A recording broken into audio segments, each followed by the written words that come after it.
You choose somebody. Some days that's really easy. Some years that's really easy. Other times it's not. Are they no longer your one if it's not going well? I feel like, okay, what if your one person was like in Japan, or like they were on holiday when you were here? I feel there's probably like a series of people that you could be with. For me, sex was a big thing. I literally was like, I need a man that can control himself.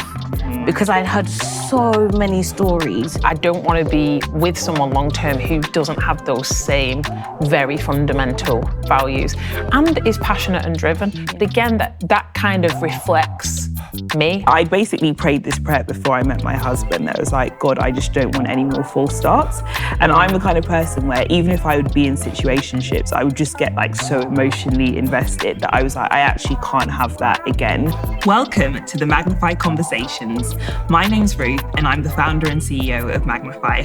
And my name's Rachel and I'm one of the hosts of this show. Magnify is a global community and content platform focused on equipping women like you to grow in and impact your sphere of influence. We truly want to see you thrive in all areas of life and want to display what faith can look like at the centre of that too. We started the conversations because we wanted to have real discussions about the things that matter. Money, relationships and work, all through the lens of faith and our relationship with God. Ultimately, we know as multifaceted women, things are rarely one size fits all. So we speak with many different women who are from our community and hear their stories. We hope you enjoyed this episode of the Magnify Conversations. Today, we sat down with our very own founder, Ruth, to talk about how she knew her husband was the one. Ruth is the founder and CEO of Magnify, our platform and community that helps women across the globe explore and grow their faith in every area of life. The modern dating landscape can seem more hopeless than hopeful.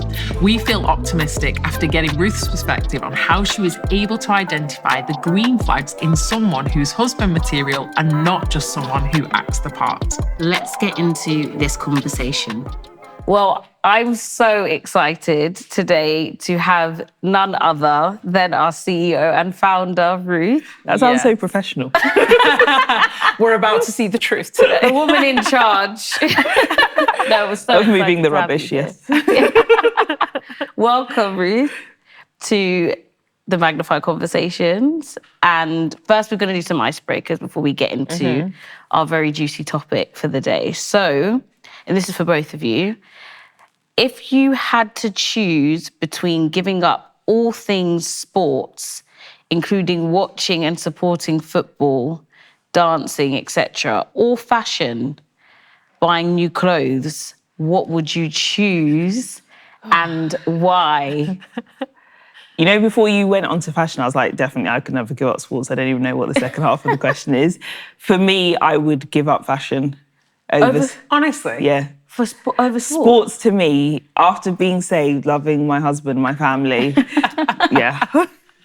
I just couldn't. For me, I derive so much joy from watching football, talking about football, watching tennis, watching basketball. I actually also love tennis, just everything associated with sports, the stories as well, the human stories of like triumph and overcoming. Fashion, I mean, I just stay in my house then, so yeah. Stay indoors. So wear sports kits out, but yeah.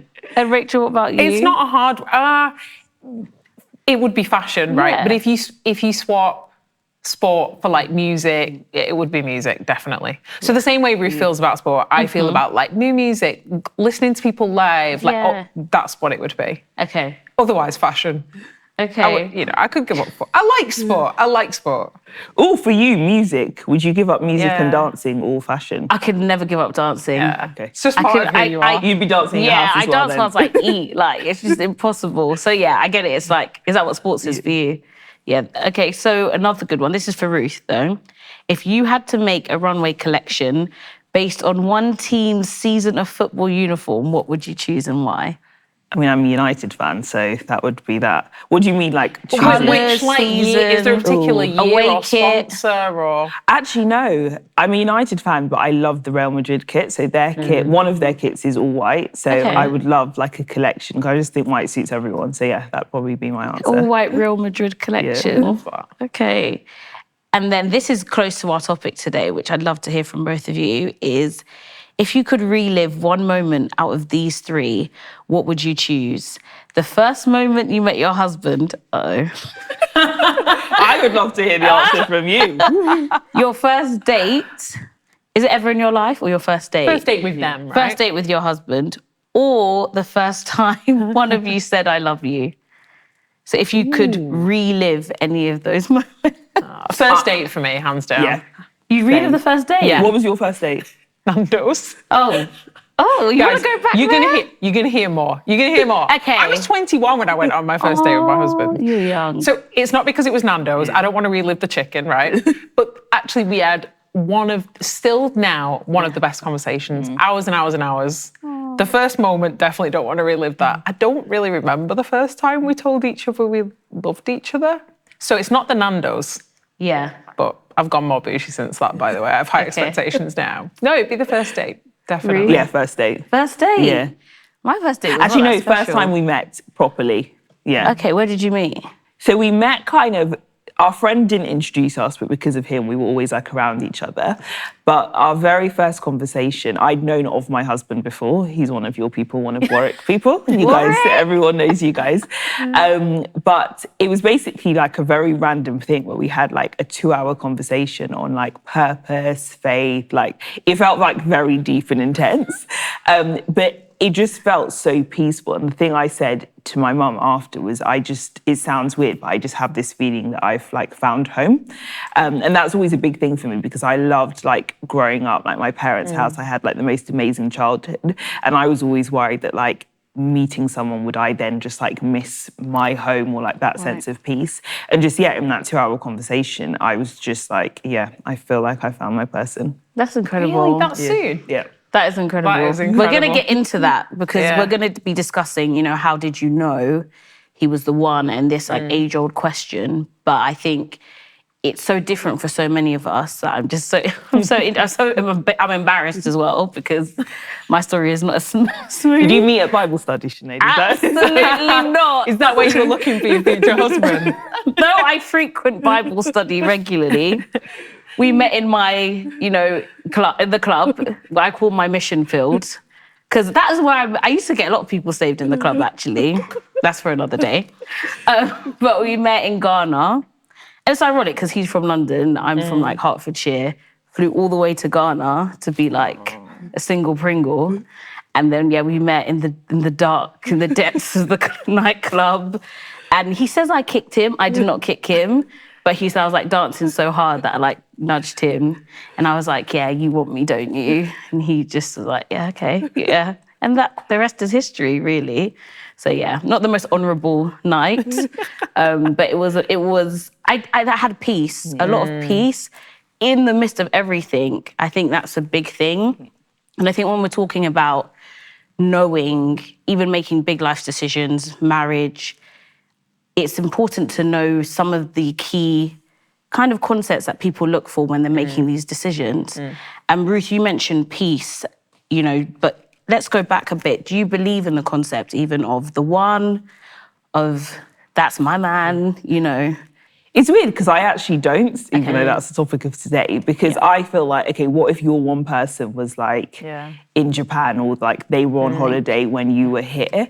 I feel there's probably like a series of people that you could be with, but it's also like a daily decision every day choosing like you're my person and like I'm committed to you for life. Obviously you have to, well, in my view, be attracted to them, have similar values, but I don't necessarily think there's just literally like one person. What about you guys? Same. I don't either. Yeah. I do, obviously, I believe people are in your life for a reason, right? Friendships, family. So I believe, when I think about my relationship with my husband, it feels, I don't like this word, but like serendipitous. It feels like it kind of, how did it work?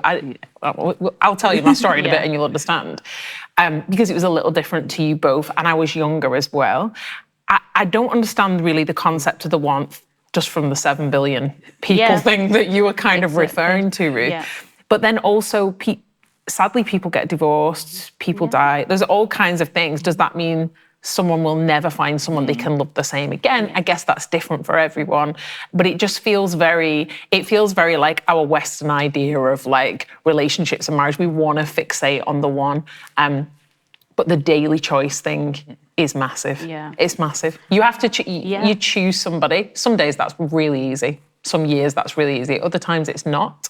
I think, are they no longer your one if it's not going well? I think it puts too much pressure on that decision as well. So if you're looking for one person out of 7 billion, it's a huge responsibility. You're likely to have incredibly, I'm someone who generally has quite high expectations of things and people, but you're likely to have incredibly high expectations if you're looking for the one. I don't know, I think it probably skews your mentality. So any little thing is like, sorry, it's not right. So tell us about your story, Rachel, about how you met your husband. I don't even know if it never feels to me like much of a story. So I'd been away traveling. So I was literally, when I met Dan, I was 19, okay? We weren't together then. But I kind of met him. I'd known his family. He's from a big family. I'd known 2 of his sisters. I'd never known him. We ended up kind of at an event where we were both there. And he was just a person that I met that day. I can't describe it to you when I actually first met him. I will say I was physically attracted to him. Okay. I definitely was. But there was no like sense of peace or purpose or no sense of peace or purpose. Dan's 3 years younger than me. Yeah. It's not embarrassing to me anymore, but at the time, I'd literally vowed why would I ever date anyone younger than me? I was like, I would never do it. Even my family still have a field day with it now. They think it's hilarious. He's kind of an old soul, and he was then, but I wasn't looking at him in that way. Right. So that's when we met. But then through just a series of things, good things, we ended up a little bit in a similar circle. It was a bit of a strange thing. We ended up spending a bit of time together and had some mutual friends. And I was like, I'd like the look of him, right? He's tall as well. So he was kind of ticking all my like visual boxes, but I just never thought of him in that way. So through these situations, I started to feel myself like being a bit attracted to his personality, but I was like, no, he's still younger than me. This was like 3-4 years later. And I was just denying it. And my really, really good friend at the time, it felt like a confession. I confessed to her. I really like him, and she thought it was hilarious. But she was like, no, I can kind of see it. And literally, we became really good friends. So we met a long time ago, became really good friends. We're in contact a lot, kind of leading up to a first date. Actually, the first planned date we had, he cancelled on me with good reason. I didn't believe it was good reason at the time. I can't even talk about that on here, but I'll tell you another time. But I was like horrified, like, oh, he's not really interested. We've been really good friends. Anyway, then we went to Nando's and, Yeah. So Ruth, how did you start dating your husband? So yes, after that very intense 2-hour conversation, like a few weeks later, he messaged me on Facebook, and just as context, I do not like speaking on the phone. My phone has been on Do Not Disturb for 15 years. And so he was like, it was really good getting to chat to you. Like, it'd be great to maybe speak to you on the phone sometime. So can I call you? I gave him my number, put my phone on airplane mode that night, because I was like, I don't speak on the phone, we can message. And the next day he was like, I tried to call you, like, what was happening? I was just like, the reception is really bad in my house. So he's like, okay, I'll try again. And I was like, oh my gosh, like this person is not getting the message. So then basically that night from then for 3.5 weeks, we spoke every day on the phone for 2 or 3 hours. And it wasn't like a formal thing, but I feel in a good way because we weren't seeing each other in person. It almost felt like an interview process. So to give a step back, rubbish English, but you know what I mean, was that I basically prayed this prayer before I met my husband that was like, God, I just don't want any more false starts. And I'm the kind of person where even if I would be in situationships, I would just get so emotionally invested that I was like, I actually can't have that again. And even if it's that I need to wait 10 years, 15 years to meet my husband, I would just rather carry on doing the stuff that I feel interested in life. So after 3 weeks, he was like, okay, we should go out for a meal, and then we went to watch Selma. And when he dropped me home, he was like, what are you looking for? And I was like, I literally don't want anyone who's going to waste my time. I only want someone who's serious.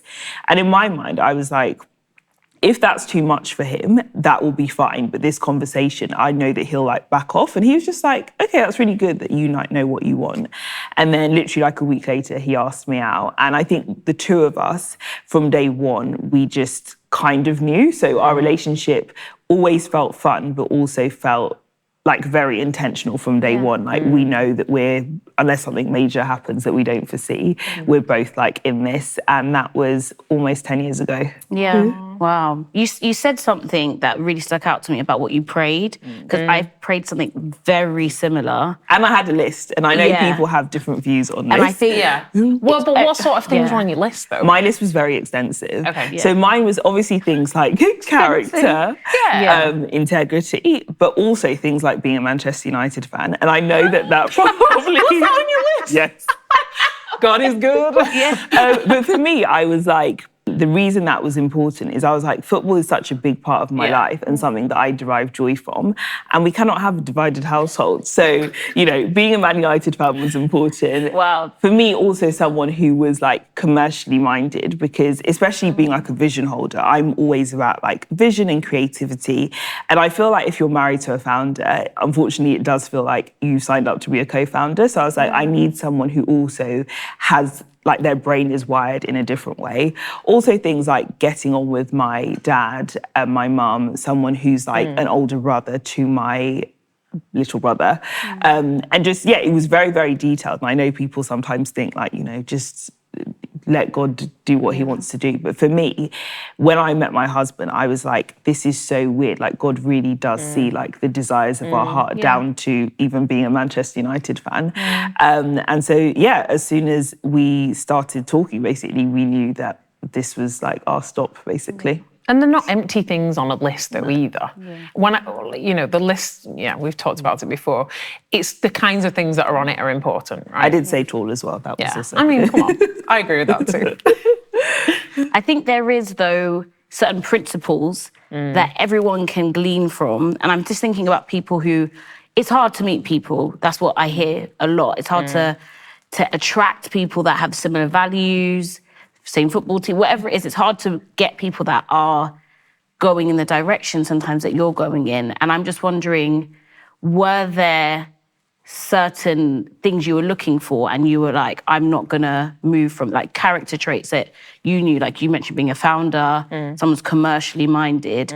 Were there certain traits that you were really stuck on, you know, that you weren't gonna move from? And did you have almost like the false start, like people that were close to that, but it wasn't really that? Because I think there's a lot of that in the dating world. Yeah, definitely. Yeah. And life stage comes into this for me too, because I was so young when I met my husband. However, and I wasn't actually actively looking for a relationship. I was like having a great time, living my best life. It kind of just came up, which is also why I resisted him for a while. Well, resisted him not as a friend, but in a dating setting. But definitely, I didn't have like a written down list, but there were key things in my mind that I was like, that's what I'm looking for and I won't budge on it. A big thing for me is marrying a generous person, massive. Yeah.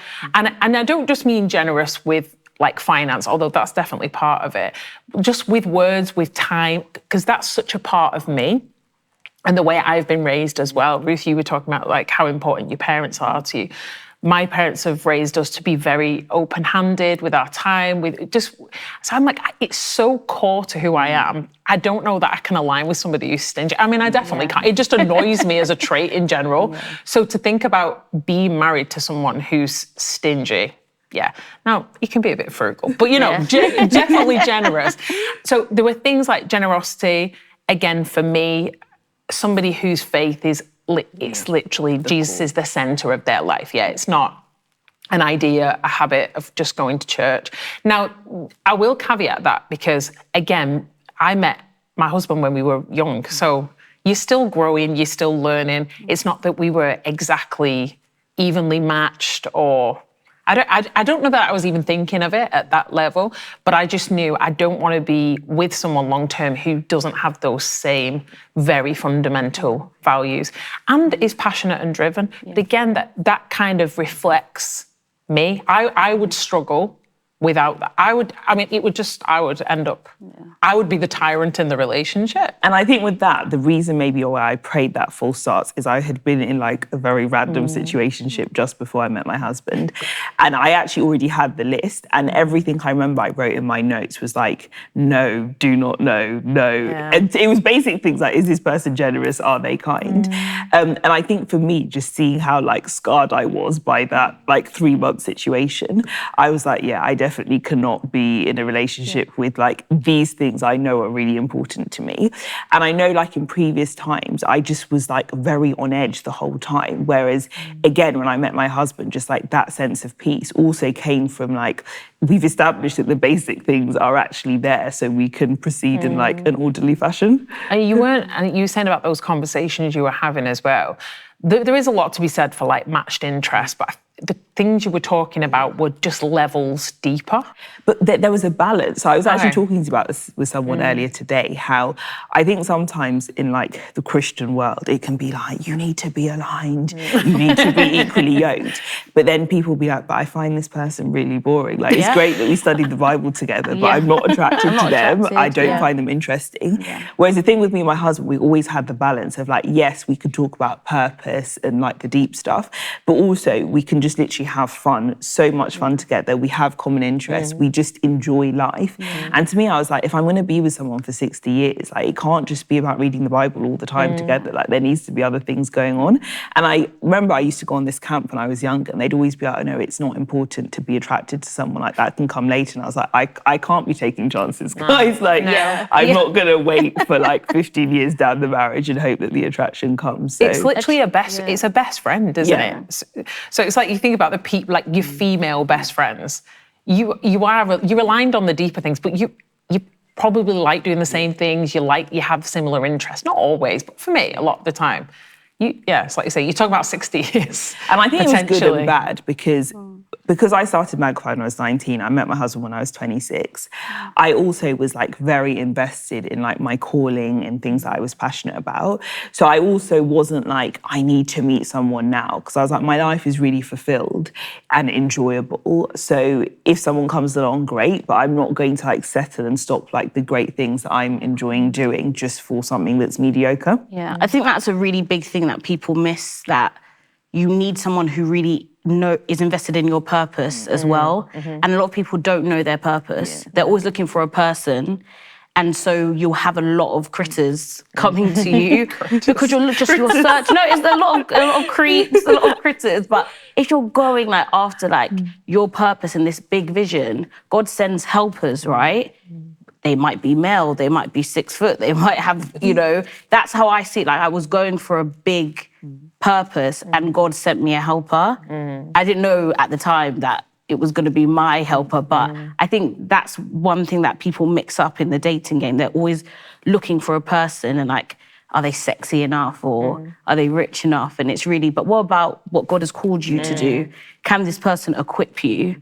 That was a big thing for me, that can I become the woman that God has called me to be with you? I literally asked Ben that exact question. I was like, can you take me to where I need to go? And he was like, I'll think about it. And I was like, that's good. That's good. And he used to say things like, I'll say to him, can I trust you? He say, don't ever trust a man that says, trust me. And I'm thinking, what is wrong with this guy? But he was asking himself questions that, can I be that helper? Can I be that person?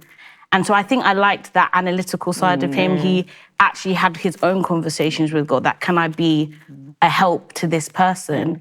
And that's a big thing for me, even with friendships. Like, can you help me? Yeah. If you can't help me, please like leave me alone, because there's so much I want to do. There's so much God has called me to. I think that was a big question. And then for me, sex was a big thing. I literally was like, I need a man that can control himself. Because I'd heard so many stories. Especially nowadays. Oh, no, I mean, now, like, it was, I said, I get why, with my relationship with God, I get why God says why he says the things he says. So for me, if this guy can't maintain his, whatever he needs to do, it's going to be a problem, because I could travel. My parents were in ministry, they traveled a lot. And they talked to me a lot about hotel rooms, and if you're in leadership, people will come for you. And so I was like, I need a man that has self-control. That was a really big sort of thing. But I didn't ask men, like, do you have self-control? I just would observe him, ask him about his values. And I think a lot of people have put that to the side because they desire to marry, they desire to connect. But these things will always come out later, in marriage especially. So I think sex was a big topic that we talked about a lot. I wanted to make sure he had self-control, that he listened to God, that he was accountable, that someone could check him. That was big for me. Who were they listening to? Who are the people that, who were challenging them? Or how soon on were you having those conversations? Oof, there was a lot after the nightclub. Yeah, after the, do you know what? I think the nightclub conversations flow, but we were on holiday technically, and you know there's no time or space on holiday, so we would talk till like 5 a.m, like to the early hours of the morning, and he was staying in an apartment with loads of guys, so they'd think, who is this girl that is just here? Like, you're supposed to be coming to the club and you stay talking to her all night long. So we talked a lot, but we had to come back to London and have a real relationship. And actually, we didn't see each other often. I found it interesting how you said you didn't see. We didn't. And he said to me, to be quite frank, he said, if I want to get to know you, I can't be around you all the time because men, you know. He said, I have to keep my distance from you. So we spoke a lot. And at first I thought, he's rejecting me, he doesn't want to see me. But he was like, I need time to get to know you, not just try and like just be physically attracted to you. I need to know you. So we spent a lot of time talking, a lot of day dates, because the nighttime, you know. So there was a lot of going like in the daytime, just being intentional about when I saw him, because I'd been in situations where it was rushed. I loved rushing before. I loved, are you my husband? Are you not? Let's find out. 3 months later, you're not. Oh, well, like next, I was a serial dater. Like, let's whack these out. Let's just get it. So I think this one the pace was really good. Sometimes too slow. Like it took Ben a year to ask me to be his girlfriend.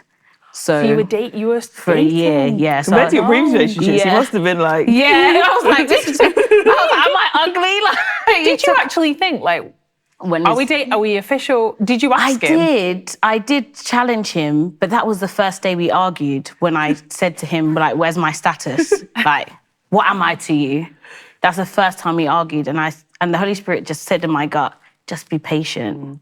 Be patient. So it took a year to even ask that. I thought he was going to propose. It took so long. And then he asked me, but I also said to God, if I have to wait till I'm 50, I will wait. Because I can't get divorced. I didn't want to get divorced. I would wait. So sometimes God comes back to us and is like, this is what you asked for. You asked for good fruit. Good things take time. It was a stretch. But now it's just like, it's moved so fast, but that dating. And you said something when we talk about, like, how did I know he was the one? I always say, how did I know he was the one for me? Exactly. And I think that thing you said about how the woman God has called you to be, could your husband support that? So for me, that was a really big thing where previously, even like mentors, well-meaning, would be like, you know, what you're doing with Magnify, some guys could like find it intimidating. And when I met my husband, even when I like said that, he was like, that's like a load of nonsense. That if someone loves you for who you are, number one, you're more than the job that God has given you to do. But also, when he was like, you know, what's your vision for Magnify? And I like said something, he's like, I believe it could be like even bigger. And I was like, whoa, I've not heard this before. And I remember there was actually one time, like, I think we maybe just got married and Magnify was just like really difficult. And I was like crying in the car and I was just like, I just also feel that this is like a burden for you as well. And he was like, babe, I'm just telling you now, like, even if you wanted to, I will not let you give up this vision. And I know that God has given this to you. And that made me cry even more. So I was like, no. Such a good man. Won't let me quit. But I think with that, I've always felt that specifically for what I've been called to do, I have someone who, number one, is so secure in his calling that it is nothing to encourage his wife. So like a lot of people would know his face where at previous Magnify events, I would just be like standing at the back, like he'd come for work in the city. And this is when we were dating, he'd like stand at the back, drop me home, go all the way back across London.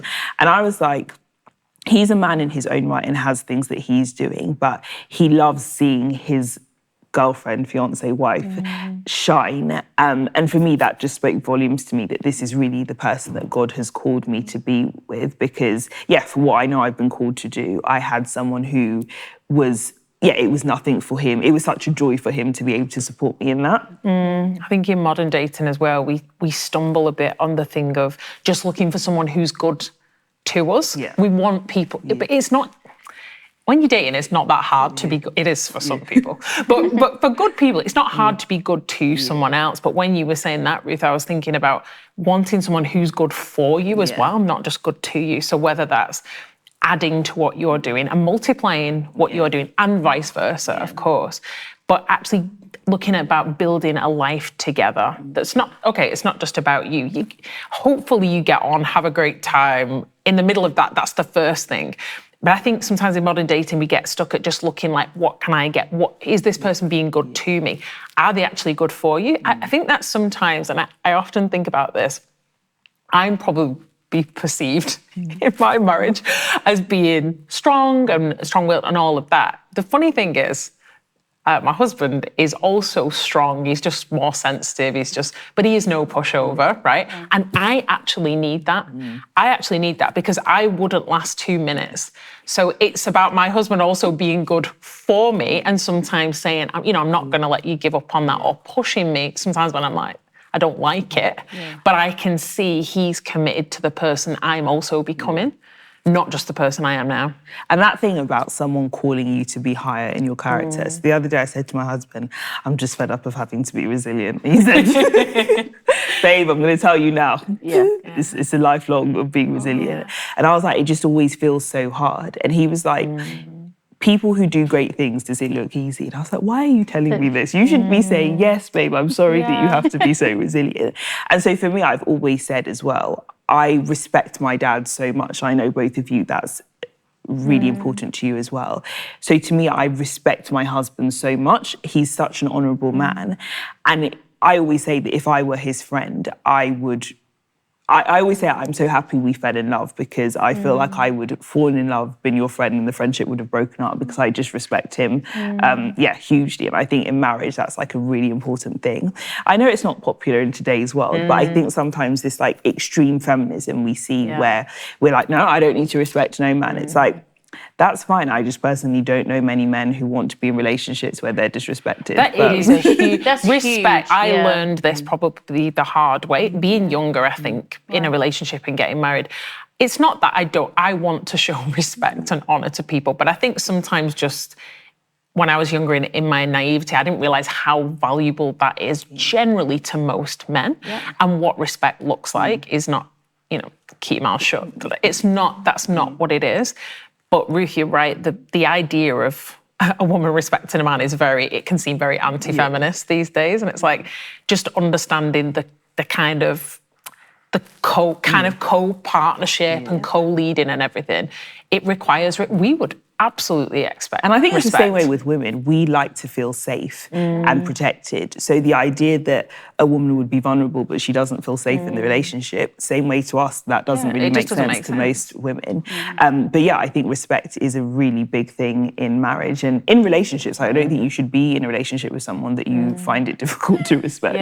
I think in Christian circles, there sometimes becomes this sort of competition where if somebody isn't as spiritually mature as the other person, you have a lack of respect or sort of esteem them less. And naturally, women really go hard with their relationships with God, right? We're way more vocal, we're way more expressive.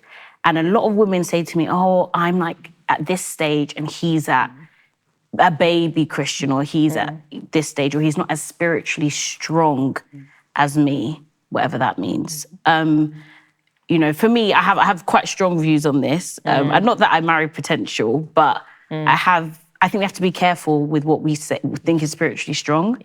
Because for me, you can sit in church for 50 years and you still can't forgive your neighbour for the time they stole your ASOS package. So, like... You sound like you're talking from personal experience.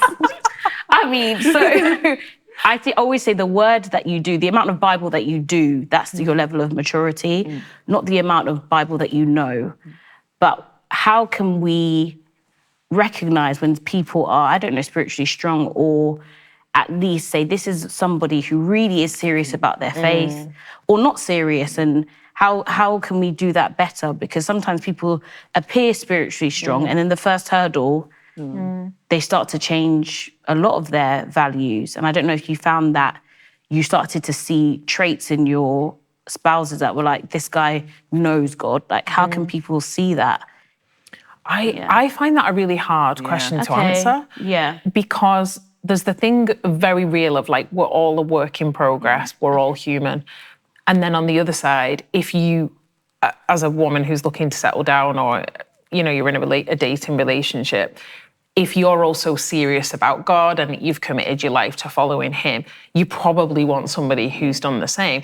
It's a bit of a difficult line to walk, I think. I'm not just trying to get out of it. I can give you a bit of thoughts of why. Because it's really hard, because I think it's what you said, Sinead, it's how do you define what spiritually mature is? Yeah. We can probably say, oh, it may look a bit like this and like that. When I think about my situation, again, a lot younger, I would maybe say at the time, my now husband wasn't as spiritually mature as I was. But then when I actually think about myself, then I'm like, who did I think I was? Who did I actually think I was? Yeah. But what I could see is that he had a genuine faith. He had a genuine relationship with God. And he wasn't nowhere, but he'd come from quite a difficult situation and his own life and his own journey, which in turn made it really slow. It wasn't a year, right? But we dated it felt like we were dating for months and months and months.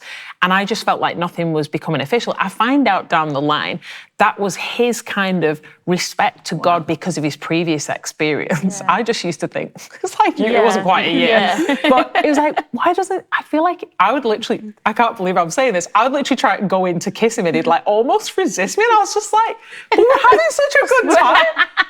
And I didn't understand it until he told me when we were official, it was his promise to God was, I've been here, I've done this. And I'm so committed to following you, God, that I want the next person that I meet. And he was so young, we were so young, to be someone that I'm actually serious about marrying. And then I had the most respect for him and I was like, I've been horrendous. The reason I tell you that is because I then, at the time, would have perceived I'm probably a bit more spiritually mature, but what does that even mean? When I look back in hindsight, I'm kind of like, was I?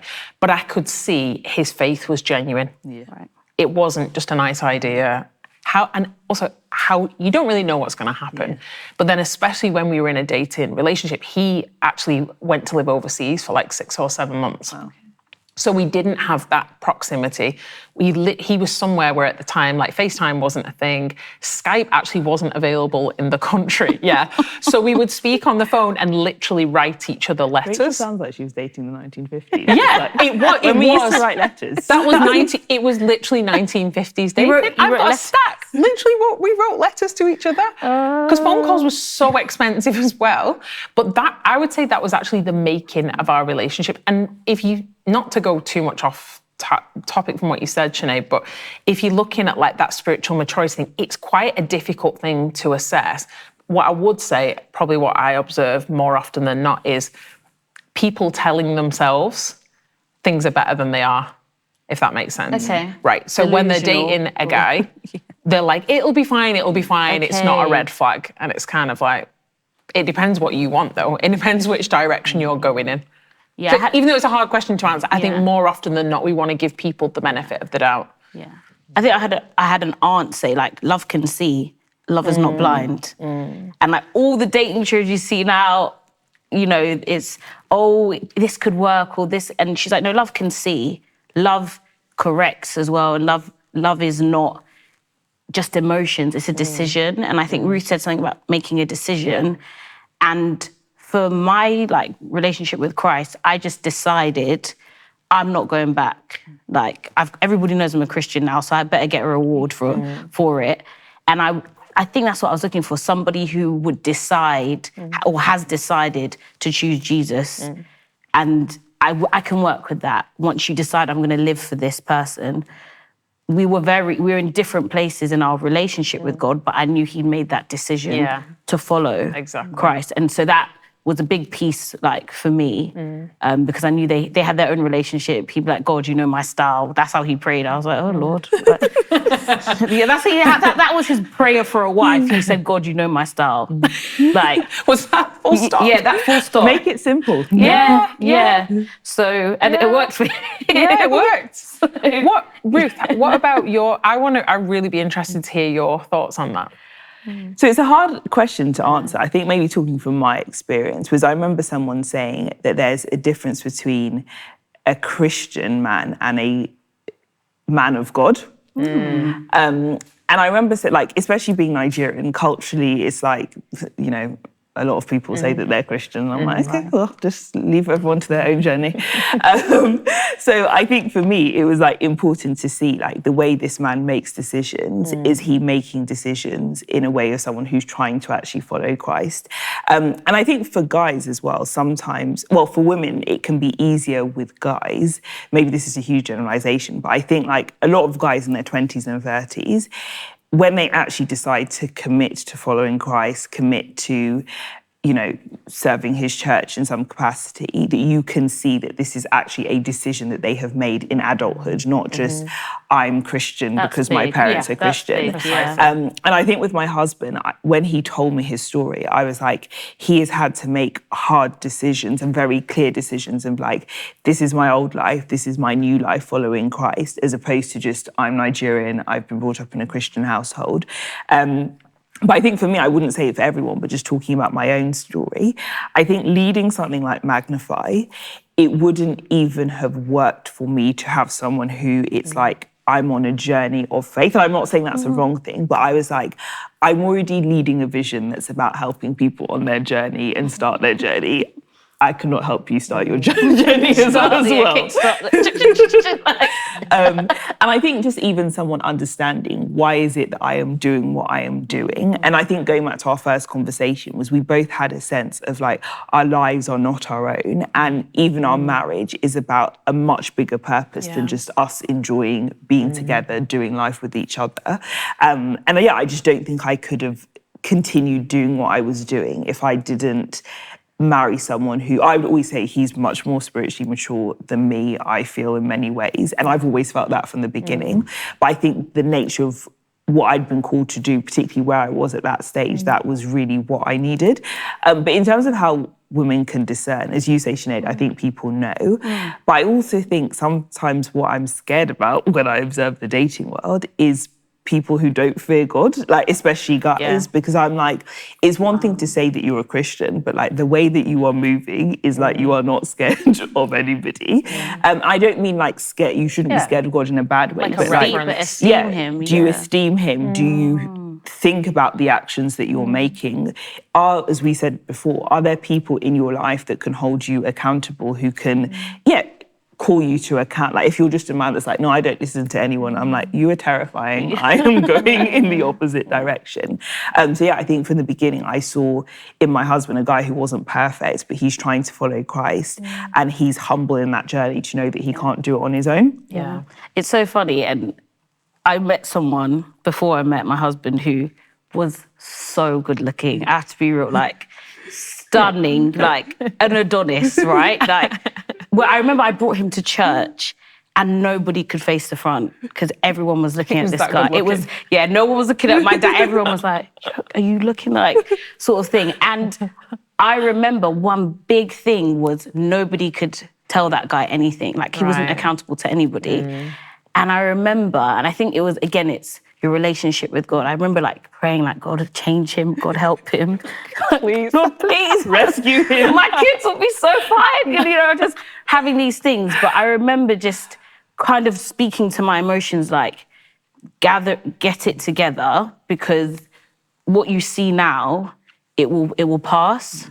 It will pass. And it was really my relationship with God. I remember just saying, God, I love you so much because I'm about to let Denzel walk out the door because I love you, Lord. Like, I really love you. You know, some people say they love God, but the lack of opportunity, right? So I'm just wondering, like, how your relationship with Jesus helped you discern, even before you met your husband, this person is not the one, or because I think that was the guiding light in my life. That, I mean, this guy didn't even respect Jesus, so it's gonna be a rough marriage, you know, good-looking pictures, but so I'm just wondering how you let that relationship with Jesus help you discern, do you know what, this is a good person to marry. I'm not gonna say the one. Yeah. How did that relationship help you? Or, yeah. First, I think the obvious thing for me, first of all, is the evidence of good fruit. Okay.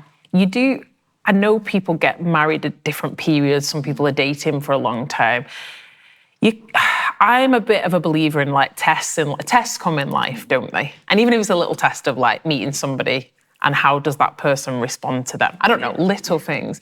The evidence of fruit, certainly in my situation, was that there was good fruit. Not perfect, but not from me either. But there was good fruit, and it reflected the kind of things that I wanted in somebody that I was going to marry. I think without over like romanticizing it as well, I'd become best friends. We'd become real best friends, and I actually just really loved him. I don't want to, and I don't mean that in a romantic way, but I could see I really love this person. I can see where the issues are as well, but I feel like I could commit to that person. So I think time's something you have to observe, like fruit. And just through prayer, and I don't, again, when I look back, I don't know that I ever sat for hours praying about this. Again, some of this is age and probably where I was at from a spiritual point of view. But I could really see God's hand in it. I don't know, I'm trying to make it more tangible. I'm trying to make it more tangible. It wasn't ethereal, weird or emotional. It just kind of seemed like as we walked through kind of one door and like time was going on, it just seemed natural to walk through another one. And again, a big thing when we spent time separately, that had kind of sealed the deal. Because I was kind of like, this is either going to make or break. And we decided before, we're not going to force this. We're not going to force this. We're just dating. If it's not working, that's okay. We're not going to wait till the end of 7 or 8 months and then break up. We'll just do it. Well, it would be sad, but we'd just do it separately. But that kind of sealed the deal. So I don't know if that answers your question, but there were just a few. I don't like the thing of people saying like, "Oh, it just felt right," but there was a sense. I don't like that. It just felt right, but I'm gonna say that exactly. No. Like I don't really believe in. Oh, it just felt. It was more than a feeling. It was like things were kind of aligning. Plus, I still believe it was a choice. I chose to marry the person that I married. So it wasn't just like it happened and it was a choice. Thank you so much for tuning in today. My name's Rachel. And my name's Sinead, and we'll be your hosts for these episodes as we're joined by incredible women from the Magnify community to chat through their lived journeys and experiences across money, relationships, and work, all from the perspective of their relationship with God. We know so many of you already watch these conversations, so if you haven't yet subscribed to our channel, hit the button now. It really helps this important content to reach even more women around the world and ensures we keep bringing these conversations to you. We hope you enjoy this episode. Let's get into it. I was going to ask you, Ruth, Rachel talked about, though, not spending a lot of time praying about things, and I'm thinking about women who are a bit further along, so in their 30s. I think it's different. I will just, sorry to interject, I'll just say that was just my experience. That is not something I would ever, I don't recommend that. I think especially as you're more mature, you're in your 30s, you kind of know who you are and what you want. If Christ is at the centre of your life, for me, prayer is an absolute essential. But I think some people will be excited to hear that, but how can they balance, I know what I want, I'm older now, I'm wiser now, and I don't have much time. That's what I hear a lot. How do women who are a bit more seasoned in life still make good decisions and not rush, or discount a lot of people? Because I have presented people to my friends and it's not the 6 figures, it's not the, I don't like the way he talks. I think you get pickier as you grow as a person, which is fine, but how can we sort of look still like past those things? What are the important things when you are more established or you have a very clear picture of how your life is going, how can you still let somebody in to your life at that stage? So I think I'm going to give maybe like an answer you wouldn't expect. So firstly, I think I always have a lot of compassion, and I don't mean that in any type of patronising way, but I think, as you said, with Rachel, meeting your partner in your early 20s or mid-20s is very different to like meeting them now. And obviously you need to decide as a person what your non-negotiables are. So whether that's a committed believer, you know, character traits that we spoke about. But I do also see that I feel sometimes in the church we don't talk enough about, you should know yourself and know what type of hard in life you can do. So it probably sounds extreme, but like, for me, I could never be with someone who's lazy or unambitious. And that doesn't make you a better person, it doesn't make you a worse. I just know for my life, that is not going to work.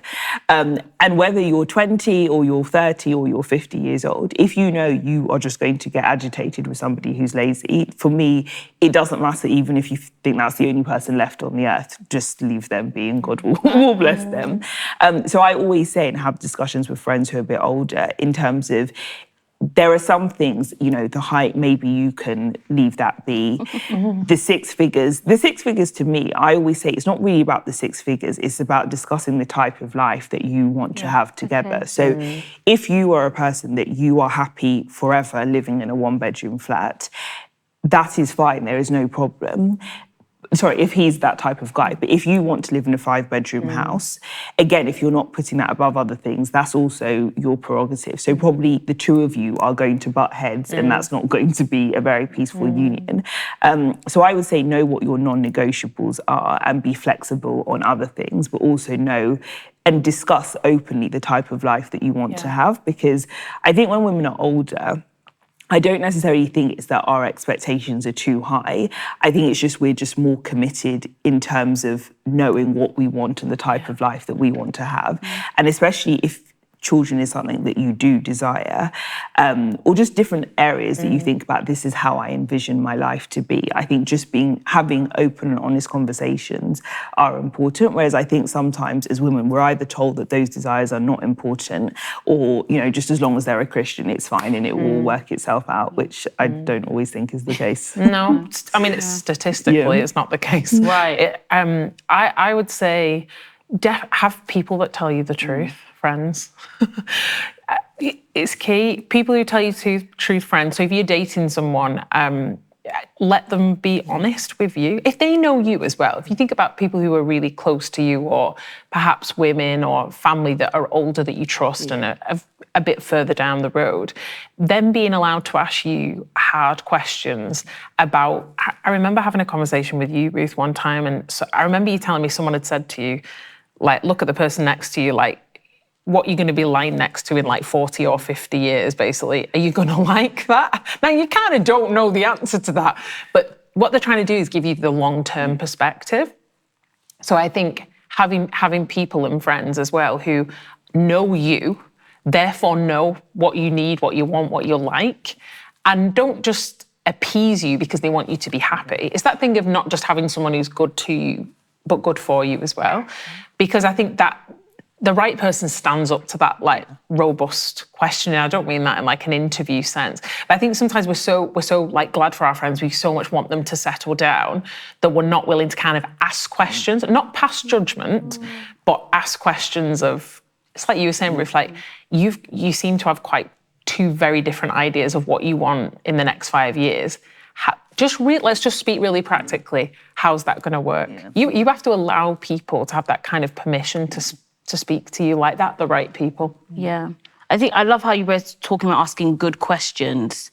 And I think sometimes we are afraid to ask these questions. We don't want to hear the answer. And I remember fear was a big thing that was present in all my relationships before I met my husband. There was always an element of fear. And that was how I kind of knew, I don't think God is all the way in this, right? Because God is the opposite, like, of fear.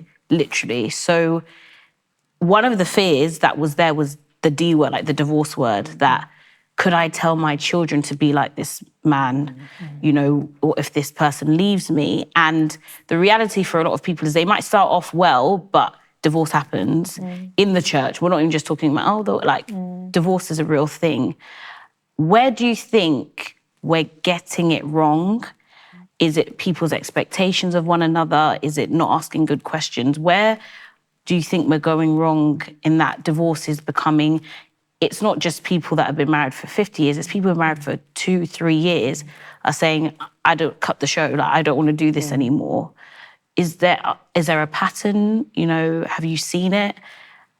I think one of the things for me is that sometimes, and I really don't like to be insular, but in the Christian world, Christian community, we treat dating as if we're on Love Island, in the sense of, do you actually get on with this person in the real world? Not we go to the same church or we go to the same denomination. Do you actually have anything in common? So again, speaking to a friend, she was like, it's great that he's always encouraging me to do Bible studies, but he kind of gives me the ick, and I'm like, I think you've got your answer. Let's be on our way. So I think one of the things is making sure that you're compatible, outside of the kind of small, close community, which is not necessarily going to be your whole life. I think also, not to bash guys or women, maybe from what I'm seeing from the perspective of a lot of my female friends, I feel that thing about guys in particular actually fearing God and not just literally moving in the most mad and terrifying ways. And I think in that is that present yourself as you truly are. I think that sometimes I'm seeing a lot of duplicity where guys are showing up, up until the wedding, they can really hold it together as a normal human being. And then literally signed, sealed and delivered. And you're like, wow, this is what you have been hiding. So I think also just people being honest, giving people the respect enough for you to present yourself as honestly as you can, I think sometimes is where I'm seeing that people obviously don't go into it, particularly women, don't go into it with the intention of, I don't want this to last. But when the door shuts and everybody has, taken out the wedding decorations, what they're left with is a bit of a horror show. And sadly, that can be years down the line as well. I don't know if there's one straightforward thing of us going wrong. I definitely think, Ruth, to your point, knowing yourself is so important, but then also knowing what you're signing up to. You talk about fearing God and that reverence, do you esteem him? It's also what you really believe about marriage, and I think sadly, and I've seen this with some of my friends, with people that have been in my circles, sometimes marriages end for many, many different reasons. And it's heartbreaking. Whatever the reason is that the marriage ends, it's always super difficult for the people involved, as I've observed. So I don't know if we're going wrong with one thing as so much as just marriage is so beautiful, but it can be really hard as well. And I know people don't like it when you say, oh, marriage is hard, because it just sounds like you've got an axe to grind, but it can be. And so I think when we're observing other people's relationships as well, it's important to remember, you don't know everything that's going on. External factors are huge, and that commitment to each other and putting one another first, it really is a daily choice. Because over time, you might have done it for a season, but you cannot do it in another season and it be really problematic for your marriage.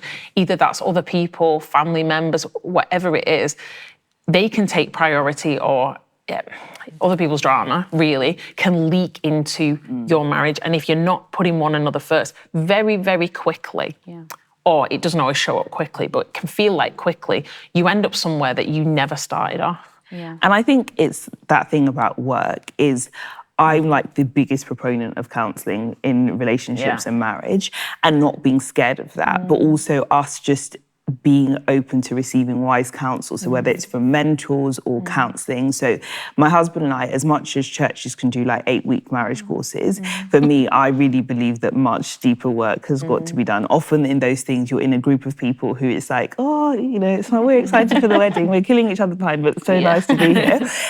Whereas for us, we literally had a counsellor, and you don't necessarily have to go to counselling because things are wrong. It's you don't go to the dentist when you've lost all your teeth, you go for maintenance and to keep your teeth in good condition. So we saw a counsellor for 18 months who was literally amazing. I mean, by the end, it just felt like we were going for a chat, and I was like, this is a very expensive conversation. But I think in terms of hard work, with your career or with fitness or different things, we don't expect it to be easy.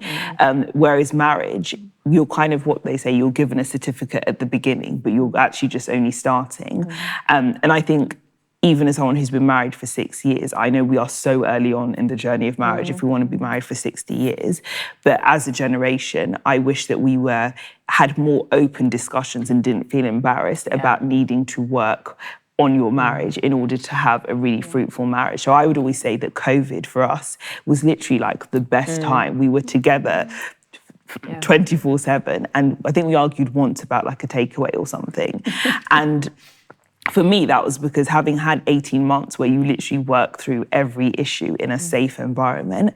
And the reason, you know, talking about the one and maintaining marriages, I'm so passionate about counselling, is that often in a relationship, you can have like your different people that you go to. So it can be like, you know, my husband did this and I spoke to my best friend and she was like, yeah, you were right. Or you spoke to, you know, someone else who's only in your corner. Whereas a counsellor is someone that, one, you're paying, so they're a professional, but where you can both be accountable to this person who it's not in their interest to pick sides. They're also not in your life in like a real way where they can hold it against you if you said this or you did that. So I think for me, I would love to see, in terms of our generation staying married, is just not being embarrassed. Because even sometimes when I say, oh, we did counselling, it was amazing, people are like, oh my gosh, what was wrong? And it's like, no, it's good to have a counsellor. It's not a bad thing. And our counsellor would always say that, you know, so often he wishes that couples had come to him a lot earlier because you're kind of coming when maybe the issue started that he used to leave his toothpaste around or you didn't hang up your dressing gown. But like 10 years down the later, you're like, 10 years down the line, I cannot stand this person, and there's very little that a counsellor can do. So, yeah, for me, I would always say that in terms of finding the one, but essentially them also remaining the one, is being committed to doing the work on your marriage. I think part of turning the tide of, you talk about people staying, and not just staying together, you stay together staying happily for the married. sake, but actually staying together in a healthy, growing marriage, is what you said, Ruth, is transparency with the right people in a safe space. It might be a counsellor, but we've also had counselling, but I think just between peers that you trust, because there is so much shame. I feel like marriage is such a big thing that when you feel like something's not right or it's going wrong or you feel irritated or you're struggling, it can feel quite shameful to speak to people about it. And I think it's almost changing the culture and the narrative of what that looks like, even if that's with one other couple. You know, again, I get the thing, Ruth, of sometimes you might speak to your friend like, yeah, it's so annoying. It's like, that did not help me. I'm not talking about that. I'm talking about people that are for you as one, you know, as a married couple. And because I think that's so often, and this is what I've seen, that so often leads to divorce because it's things it's residue essentially that has built up over time where people have felt, no one else is really dealing with this. No, the amount of conversations I've had like this, no one else is struggling with this. I would never speak to them because they just seem like they've got everything together. It's just like... And I think counselling is actually even a great thing in dating. I actually wish that we'd known about that, because so often probably if couples went through counselling in dating, you'd probably get there and be like, actually, it's probably best that we just like go our separate ways and essentially have a divorce before you get to the altar. But yeah, I just think like so many of us, even if you've had a great childhood, you've seen a wonderful example of marriage, you are still a different person to your parents. Your husband is still a different person to your dad. He's been raised in a completely different way. And two people who have very strong personalities, like a lot of our audience will, I just think that it's healthy to essentially deconstruct that and think about, it's not my way or your way, what's the third way that we're going to establish that is going to be healthy and enjoyable, where neither of us feel like we're having to compromise to the extent where we are losing the integrity of who we think we are. I just think, I cannot recommend counselling enough. I think I really love the idea of maintenance, because I think it's so practical, but we don't really do it. And it's just these simple tools that even in your relationship with Christ, you can't keep praying the same prayer, I'm like, God, where are you? You have to start to look for other methods. And I think faith is a big part of developing relationships, you know, putting your hopes out there and just trusting God that he'll meet you. And I'm just wondering, especially for people in the community who are trusting God, even for maybe a marriage to get better, even for a marriage to start, what is some of the best advice you've heard in your faith, even maybe in your relationship with God, that has helped your marriage, or you believe it will help your marriage going forward? What's some of the advice that you're like, this is helping me, or this will help me? For me, in terms of, Rachel, maybe you can speak towards starting a marriage, but a marriage getting better is you are not supposed to change your spouse. And actually being serious in the place of prayer, and often prayer, being open that prayer can actually change you. So there's been so many instances in our marriage, oh my God, you just need to speak to this guy. And actually I find it's God changes me, or he softens my heart, or he brings a new perspective. And I think, putting Christ at the center of marriage, that also means you as well being open to the fact that God can change you. It's not just about the other person being changed. And to me, that just brings a sense of peace, because we all know, like, think about how strong-willed the three of us are. Anyone trying to change us, like, good luck, you're wasting your time. So I think for me, I've seen that in that place of prayer is when things actually change. And a prayer that I always pray for our marriage is, God, may you protect our marriage. And I do think in today's world, that is like a serious thing to be praying. Because when I was growing up and parents would say, like, God, protect our marriage or protect our home, I'd be like, oh, so serious every time. Must it always be like this? Whereas for me, that's like something that I pray for consistently with, you know, us being spouses and also being parents together. But trusting that God can change things, that he can also bring people into your life that can help you with the difficulties that you're trying to navigate. Yeah, I think starting out, especially if you're strong-willed, or your spouses, or both, in our cases probably. I know it's an old saying, choose your battles. I know it is an old, and but really actually choosing your battles. So you were saying, Ruth, before about, like, it starts with a little thing like the toothpaste being left out, or the robe's not been hung up. Like, they're really irritating, but over time that residue builds. And I think quite often we pick the wrong battle, and we leave the conversation we should be having, and pick up all the little things. And again, this is from my experience. I feel in the early days, I just picked the wrong battles. There were a deep conversations, or everything honest. was a battle. Or everything was a battle. But, like, there was honest things to be had. But the things we would bicker about were just honestly ridiculous. Like, I laugh now at some of the things we kind of literally fell out over. They were silly, but then we were sometimes neglecting those more like deeper conversations that aren't battle, but they're a way to grow in intimacy and grow in kind of understanding one another. You've come from two different family of origin. You're very different people, and you're trying to make something work where you're aligned. Of course, you're not just doing that in your own strength. We've got God's help.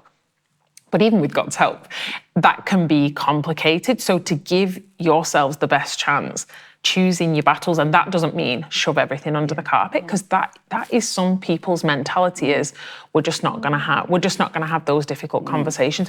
That is going to end in a problem too.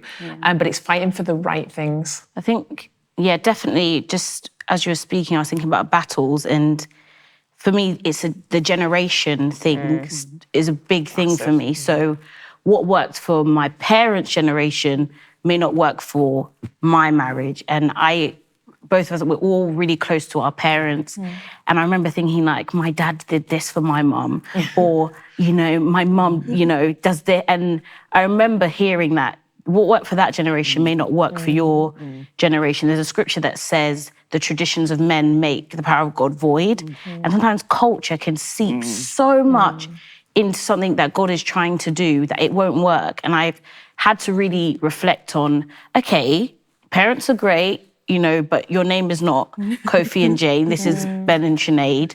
What is God telling us now? And letting not even the culture as well, not consuming it so much, and just thinking, what are we going to do for our generation? And what works for us. And it's scary at times because it's new. I don't know. I'm going based off what I've experienced, but I'm really taking that to heart now, going forward, that this generation is not that one, and God wants to do something else in our marriage. And I think what you said about that is also being very careful about the narratives we tell ourselves of what we're consuming. So I know, like, when I was single and social media wasn't even as big thing, it's always like, there's no good guys, or they're all this, or they're all that. And I think when we tell ourselves, like, if you're trying to date or meet someone, it's of no use to be consuming endless amounts of content. So it's like, there's just no good guys left, or every guy is like a wolf in sheep's clothing. So I think being careful and actually using God's word to be the basis and letting that renew our minds, no matter what we are seeing in, like, you know, in front of us, I think is just so important. Because otherwise we're going into dating and relationships just immediately on the back foot, suspecting everybody. You're always, what are you trying to do to me? But I think, being careful of what we consume and what we let our minds feed on is really important. Definitely. Well, this has been amazing. Thank you, Ruth, for joining us on the And conversation. thank you guys for doing such a great job hosting. Usually I'd ask, where can we find you? But I don't know if you want to close out with anything you want to share with the community or what's coming up for Magnify. Just firstly, I want to thank you guys. I haven't had the chance on camera because you guys honestly just do such a phenomenal job. I think I tweeted this thing out, I can't remember exactly what I said, but it was more like, may God bring people who are destiny helpers or carriers to your vision. And I just feel like you guys in so many ways have been that. Like, you know, I've always loved the idea of the podcast, but I do not want to host at all. You're a great guest, though, You're a great guest, yeah, it's true. So I think, I really want to honour the two of you. You do such an amazing job with also just embodying the spirit of what Magnify is, which is about raising women who love Christ, who are strong, who are ambitious, who are kind, who are fashionable. I want to honour you. It's a joy to work with the two of you. In terms of Magnify, I feel very excited about everything that we have in the works, but just more the community that we have. And I feel so honoured by the stories we get to tell. Like, I feel so emotional all of the time. Not actually today, but normally sometimes, like, my husband will just find me crying in the kitchen. I'm like, I just feel so, women are so strong, like the stories that we hear. I just feel so honoured that we get to tell women's stories in such a beautiful, creative, faith-filled way. And just love doing this with you guys. What's your prayer for the next season, Ruth, for Magnify? That God would resource this vision, honestly speaking, because, you guys probably can't see watching, but everything that it takes to produce this, just sometimes I'm like, God, why did you give me such a big vision but not let me win the lottery? I'm like, if I won the lottery, trust me, we would just be making so much more impact. So that's just my biggest prayer, is that I'm so passionate about media and using media, and I want to see media redeemed and telling great stories that impact millions of women around the world. But ultimately that takes a huge amount of finance. So that's just my biggest prayer, is that God would resource this vision. Amazing. Thank you so much for this. It's been brilliant. It's been great. Thank you for joining us for today's conversation. We hope you gleaned as much from it as we did. You can join us to cultivate wisdom, be inspired, and gain knowledge on how to put your best foot forward in your career, money, and relationships, all grounded in faith as we grow together. If you haven't already, subscribe to our channel to keep up to date with all of our episodes at the Magnify Conversations. If you have a story to share and would like to be featured on the conversations, get in touch with Team Magnify through magnifycollective.com and head to our contact form. We'll see you soon for another installment. From all of our team and crew, have a great week.